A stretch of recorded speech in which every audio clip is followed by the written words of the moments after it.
న్యాయ వేదికకు స్వాగతం.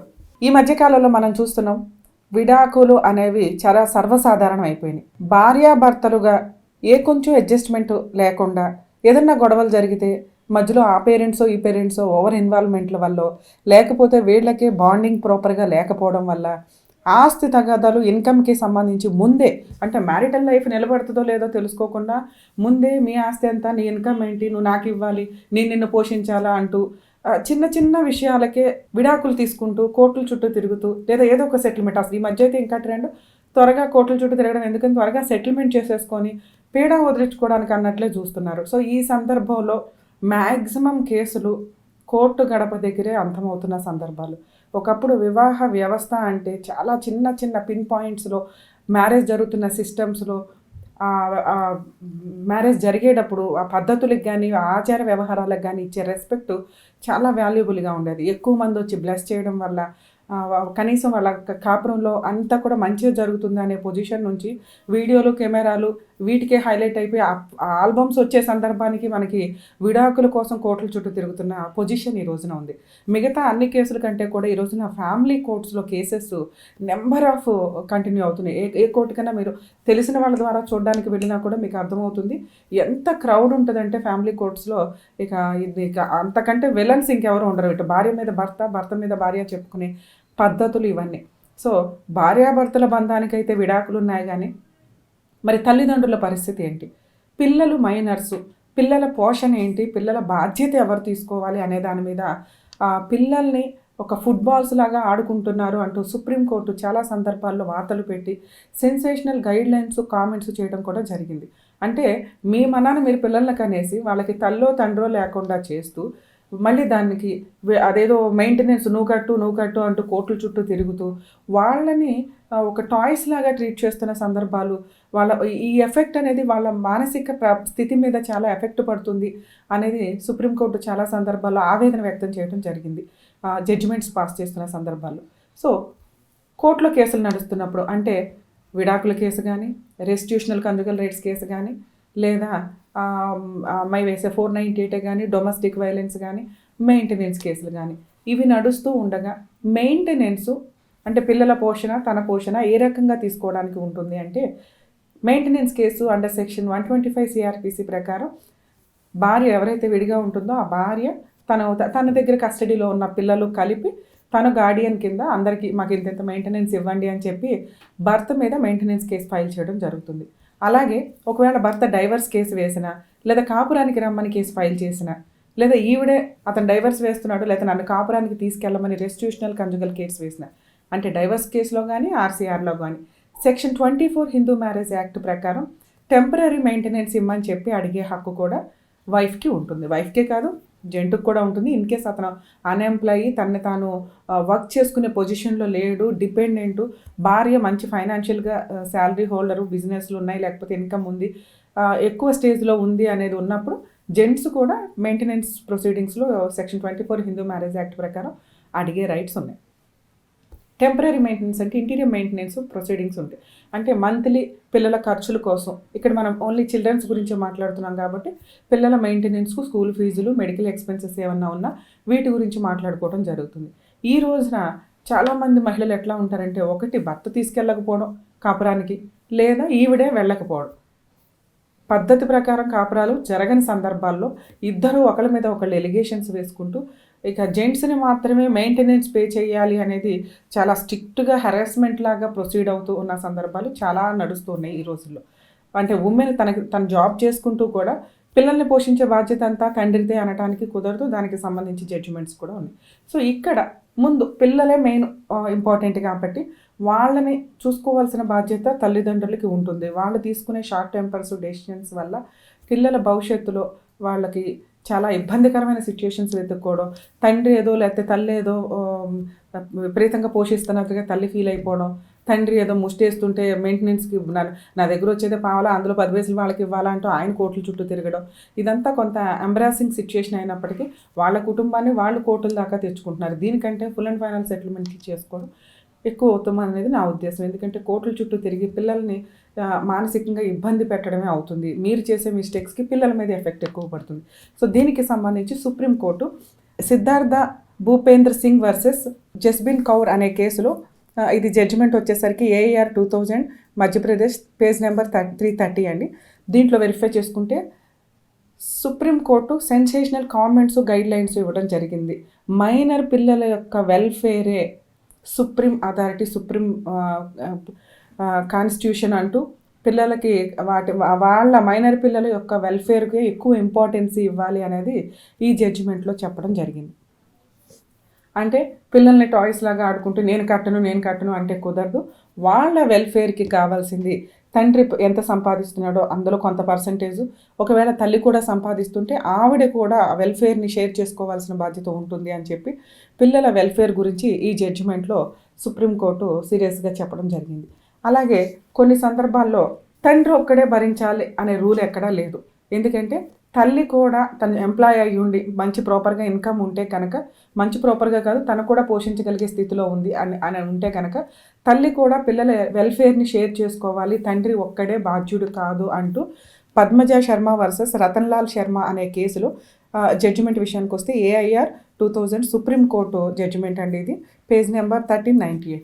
ఈ జడ్జిమెంట్లో సుప్రీంకోర్టు సూపర్ గైడ్లైన్స్ ఇచ్చింది. ఎప్పుడు కూడా మెయింటెనెన్స్ అంటే భర్తే పోషించాలి. వీళ్ళు ఆల్రెడీ ఏదో కూలి పని చేస్తారో, జాబే చేస్తారో, కోట్లే సంపాదిస్తారో తర్వాత సంగతి. అయినా కూడా పిల్లల పోషణ భర్తే అంటూ కోట్ల చుట్టూ తిరగడం అనేది జరుగుతూ ఉంటుంది. సో పిల్లల పోషణ ఓన్లీ తండ్రి మాత్రమే కాదు, తల్లి కూడా షేర్ చేసుకోవాలి అంటూ ఈ జడ్జిమెంట్లో సుప్రీంకోర్టు డైరెక్షన్స్ ఇవ్వడం అనేది జరిగింది. సో ఈ ప్రాసెస్ అంతా నడుస్తుంటే ఇక పిల్లలు ఎవరి దగ్గర ఉండాలి, ఈ డిస్ప్యూట్స్ నడుస్తున్న సందర్భాలంటే చాలా సందర్భాల్లో మనం చూస్తూ ఉంటాం. పిల్లల కస్టడీ మొత్తం 100% తల్లి దగ్గరే ఉంటుంది. ఓన్లీ కొన్ని సందర్భాల్లో మాత్రమే తండ్రికి హ్యాండ్ ఓవర్ చేయడం జరుగుతుంది. అది కూడా తండ్రి చైల్డ్ కస్టడీ పిటిషన్ వేసుకొని కోర్టులో ఒక 2-3 సంవత్సరాలు ఫైట్ చేసి ప్రాసెస్ అంతా నడిపించినప్పుడు ఏంటి ఆ సందర్భాల్లో తల్లి పిచ్చిదై తనని తాను కంట్రోల్ చేసుకునే పొజిషన్లో లేని సందర్భంలో కస్టడీ అనేది తండ్రికి ఇవ్వడం జరుగుతుంది. అలాగే తల్లి అడల్టరీ కానీ ఏదైనా క్రిమినల్ కేసులు కానీ ఉండి జైల్లో ఉంటే, అంటే క్యారెక్టర్ సరిగ్గా లేని తల్లి దగ్గర పిల్లల్ని పెంచడం దేశ భవిష్యత్తుకి కానీ వాళ్ళ భవిష్యత్తుకి కానీ డ్యామేజ్ ఎక్కువ అవ్వడానికి అవకాశం ఉంది. కాబట్టి ఆ సందర్భంలో తండ్రి ప్రూవ్ చేస్తే కనుక ఆ కస్టడీ అనేది తండ్రికి ఇవ్వడం జరుగుతుంది. అలాగే మ్యూచువల్ సెటిల్మెంట్లు జరిగినప్పుడు నీ పిల్లల్ని నువ్వు పెంచుకోవనో లేకపోతే కొన్ని సందర్భాల్లో వదిలేసి వెళ్ళిపోతూ ఉంటారు. వదిలేసి వెళ్ళిపోయిన మ్యూచువల్ సెటిల్మెంట్లో వాళ్ళే ఇచ్చేశారు అంటే పూర్తి కస్టడీ తండ్రి దగ్గరే ఉంటుంది. ఒకవేళ వదిలేసి కెరియర్ కోసం ఇంకొక రాసుకోవాలి, లేకపోతే తండ్రికి బాధ్యత తెలియాలని చెప్పి పిల్లల్ని వదిలేసి మళ్ళీ తర్వాత వచ్చి నేను తీసుకుంటాను అంటే ఆ సందర్భంలో తండ్రి సీరియస్గా ఉండి లీగల్ ప్రొసీడింగ్స్ స్టార్ట్ చేసుకుంటే ఖచ్చితంగా తండ్రికే ఇస్తారు. ఎందుకంటే పిల్లలు ఏమి టాయ్స్ కాదు, ఈ టొకళ్ళు అటొకళ్ళు ఆడుకోవడానికి. తండ్రి దగ్గర వదిలేసింది కాబట్టి తండ్రి పూర్తి కస్టడీ తను చూసుకుంటాను అంటే కనుక ఒకవేళ ఫోర్సిబుల్గా తల్లి తీసుకెళ్ళటం కుదరదు, ఆవిడకి విజిటేషన్ రైట్స్ మాత్రమే ఇస్తారు. సో ఈ ప్రాసెస్ వస్తున్నప్పుడు ఇక్కడ మనం మెయింటెనెన్స్ విషయాల్లో ఈ కస్టడీ అనేది ఇట్లా నడుస్తుంది. కొన్ని సందర్భాల్లో 5 years దాటిన పిల్లలు మేము తండ్రి దగ్గరే ఉంటాము, వెల్ఫేర్ తండ్రి దగ్గర ఎడ్యుకేషన్ బాగుంది అని అంటే కనుక పిల్లల ఇష్టం అండి. పిల్లలు ఎక్కడ ఉంటారంటే అక్కడ డైరెక్షన్స్ ఇచ్చే హక్కు కోర్టుకి ఉంటుంది. సో ఎవరి దగ్గర పిల్లలు ఉండాలి, ఎవరి దగ్గర పిల్లలు ఉంటే మంచిది అనేది మ్యాక్సిమం కోర్టు డిసైడ్ చేయడానికి కూడా అవకాశాలు ఎక్కువ ఉంటాయి, చైల్డ్ కస్టడీ పిటిషన్స్ కానీ విజిటేషన్ రైట్స్ కానీ వేసినప్పుడు.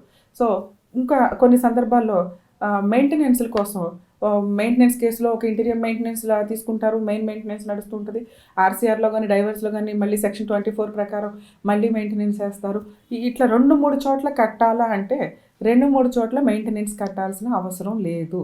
ఈ విషయాన్ని సందీప్ చౌదరి వర్సెస్ రాధా చౌదరి అనే కేసులో జడ్జిమెంట్ విషయానికి వస్తే ఏఐఆర్ 1999 సుప్రీంకోర్టు పేజ్ నెంబర్ 536 ఇందులో క్లియర్గా మెన్షన్ చేయడం జరిగింది.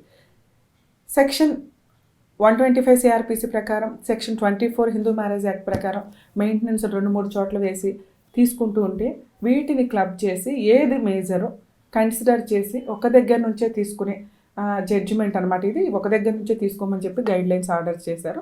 సో ఈ ప్రాసెస్లో ఎవరైతే మెయింటెనెన్స్ అడుగుతున్నారో మెయింటెనెన్స్ ఏది మేజర్ బెటర్ అనుకుంటే ఆ ప్రొసీడింగ్స్ ప్రకారమే తీసుకోవాలి తప్ప 4-5 చోట్ల వేసేయడానికి కుదరదు అనేది ఈ జడ్జిమెంట్ ద్వారా వచ్చింది. సో ఎక్కడో ఒక్క చోట నుంచి మెయింటెనెన్స్, అలాగే భార్య కూడా షేర్ చేసుకోవాలి. అట్లాగే పిల్లల వెల్ఫేర్ ఇంపార్టెంట్, వాళ్ళ ఇంట్రెస్టే ఇంపార్టెంట్. వాళ్ళకి విజిటేషన్ రైట్స్ ఎప్పుడు ఇవ్వాలి ఏంటనేది కోర్టు డిసైడ్ చేస్తుంది. ఇక దీంతో పాటు పర్మనెంట్ ఎలిమనీ అని ఒకటి ఉంటుంది. అంటే పూర్తిగా ఇక ఫుల్ అండ్ ఫైనల్ సెటిల్మెంట్లో వీళ్ళే సెటిల్ చేసుకుంటే 10 lakhs 1 crore 50 lakhs ఏదో ఒక ఫిగర్ అయితే ఉంటుంది. ఈ ఫిగర్ ప్రకారం సెటిల్మెంట్ చేసుకుంటే భవిష్యత్తులో ఇంకా ఎటువంటి కేసులు కానీ, ఎటువంటి మెయింటెనెన్స్లు కానీ, ఎటువంటి ప్రాపర్టీ రిలేటివ్ కేసెస్ కానీ వేయడానికి ఉండదు. అలాగే అది అవుట్ ఆఫ్ కోర్ట్ వాళ్ళు సెటిల్ చేసుకున్నారు, ఆ ప్రకారం 13B ప్రకారం లేకపోతే మిగతా రిలీజియన్స్ అయితే ఆ యాక్ట్ ప్రకారం మ్యూచువల్ డైవర్స్లు ఫైల్ చేస్తారు. ఒకసారి పర్మనెంట్ ఎలిమినీగా అగ్రీ చేసి ఏదైనా అమౌంట్ తీసుకుంటే తర్వాత వాళ్ళు పాపరైనా కోటీశ్వరులైనా వాళ్ళ యొక్క వీటిలో వీళ్ళకి ఎటువంటి రైట్స్ ఉండవన్నమాట. సో ఈ ప్రాసెస్ ఎట్లా ఉండగా కొన్ని సందర్భాల్లో డైవర్స్ ఇద్దరికీ తీసుకోవాలని ఉంటుంది. అవతల వ్యక్తి మెయింటెనెన్స్ కానీ పర్మనెంట్ ఎలిమినీ కానీ ఇవ్వడానికి ఇంట్రెస్ట్ చూపించడు, ఇచ్చేది నామినల్గా ఇవ్వడానికి చూస్తాడు. సో అప్పుడు పర్మనెంట్ ఎలిమినీ డైరెక్షన్ ఇవ్వండి, నాకు కూడా ఇతనితో ఈ నరకం నేను పడలేను, నాకు కూడా డైవర్స్ ఇచ్చేయాలనే ఉంది అని కనుక వైఫ్ సెక్షన్ 25 ప్రకారం పర్మనెంట్ ఎలిమినీ డిక్లేర్ చేయమని ఇస్తే కనుక ఆ పర్మనెంట్ ఎలిమినీ ఎంత ఇవ్వాలి, ఎంత ఇస్తే బెస్ట్ అనేదాన్ని మనకి లోకేశ్వరి వర్సెస్ శ్రీనివాస్ అనే కేసులో జడ్జిమెంట్ విషయానికి వస్తే 2000 వాల్యూమ్ 3లో ALT పేజ్ నెంబర్ 130 అండి. దీంట్లో క్లియర్గా మెన్షన్ చేయడం జరిగింది. సెక్షన్ 25 హిందూ మ్యారేజ్ యాక్ట్ ప్రకారం పర్మనెంట్ ఎలిమినీ నాకు ఒక 50 లక్షలు ఇవ్వండు, 50 lakhs 30 lakhs ఇవ్వండు, 20 lakhs ఇవ్వండు అని చెప్పి వేస్తే కనుక ఎంత ఇవ్వాలనేది మనకి ఈ జడ్జిమెంట్లో చెప్పారు. ఎంత ఇవ్వాలి, వీళ్ళ స్టేటస్ ఏంటి, ఇవి ₹1 అడిగిందని ₹1 ఇవ్వరు, అలానే ఆయన 2 లక్షలే ఇస్తా, 1,00,000 ఇస్తానంటే కూడా అది కూడా కోర్టు కన్సిడర్ చేయరు. ఎంత ఇవ్వాలి అనే దానికి సంబంధించి గైడ్ లైన్స్ అనేది ఈ జడ్జిమెంట్లో చెప్పడం జరిగింది.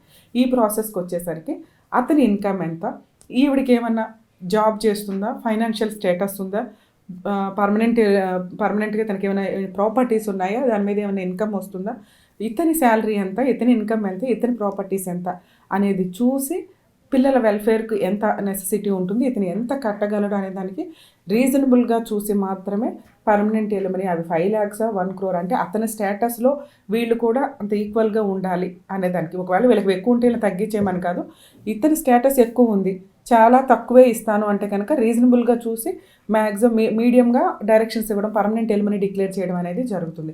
ఒకవేళ ఇతను మరీ తక్కువగా ఉన్నాడు, అలా అని మరీ అసలు ఇవ్వకుండా కుదరదు కాబట్టి కొంత పర్మనెంట్ ఎలిమినీ డిక్లేర్ చేసి కోర్టు ఈ సెక్షన్ ప్రకారం రీజనబుల్ అమౌంట్ అతని దగ్గర నుంచి ఎంత వసూలు చేయగలరు, ఈవిడ ఫైనాన్షియల్ కెపాసిటీ ఎంత అనేది రెండు చూసి కన్సిడర్ చేసి జడ్జిమెంట్ ఇవ్వడం అనేది జరుగుతూ ఉంటుంది. సో ఎంత ఎక్కువ అడిగేసినంత మాత్రం ఇవ్వడం జరగదు, రీజనబుల్గా ఉంటుంది. ఎప్పుడన్నా కానీ ఒక కేస్ ప్రొసీడింగ్స్లో జడ్జిమెంట్స్ని ఒక సాక్ష్యంగా ఎలా అండి అలా అండి అనేయడం కాకుండా ఒక జడ్జిమెంట్ని ఎవిడెన్స్గా చూపిస్తూ ఇక్కడ ప్రొసీడింగ్స్లో మెయిన్గా సుప్రీంకోర్టు జడ్జిమెంట్స్ని చూపిస్తూ మనం ఫైట్ చేసుకుంటూ వెళ్తే కనుక మంచిగా డైరెక్షన్స్ రావడానికి, ఆర్డర్స్ రావడానికి ఎక్కువ అవకాశం ఉంటుంది. సో పిల్లల విషయంలో మెయిన్ సుప్రీంకోర్టు, అడ్వకేట్లో, కోర్టు ఆలోచించడం కాదు, తల్లిదండ్రులు మీరు కన్నా పిల్లలు వాళ్ళు మీకే పుట్టాలని వాళ్ళు ఏమి రాలేదు. సో మీరు వాళ్ళ అదృష్టం కొద్దీ మీలాంటి తల్లిదండ్రులు దొరికారు కాబట్టి మీరిద్దరూ కలిసి ఉండడానికి, పిల్లల కోసం అడ్జస్ట్ అవ్వడానికి ఎంత ఛాన్సెస్ ఉంటే అంత అడ్జస్ట్ అవ్వమనే రిక్వెస్ట్ చేస్తున్నాం. ఎందుకంటే పిల్లలు మీ దగ్గరికి అసలు పిల్లలే లేక చాలామంది తల్లిదండ్రులు నరకం పడుతున్న సందర్భాలు ఉన్నాయి. సో మీరు భర్త మంచోడు కాదో, భార్య మంచిది కాదో, ఇల్లీగల్ రిలేషన్స్ ఇవి పెట్టుకొని జీవితాలను నాశనం చేసుకొని పిల్లల జీవితాలను నాశనం చేసి దేశ భవిష్యత్తుని నాశనం చేయొద్దని నా రిక్వెస్ట్.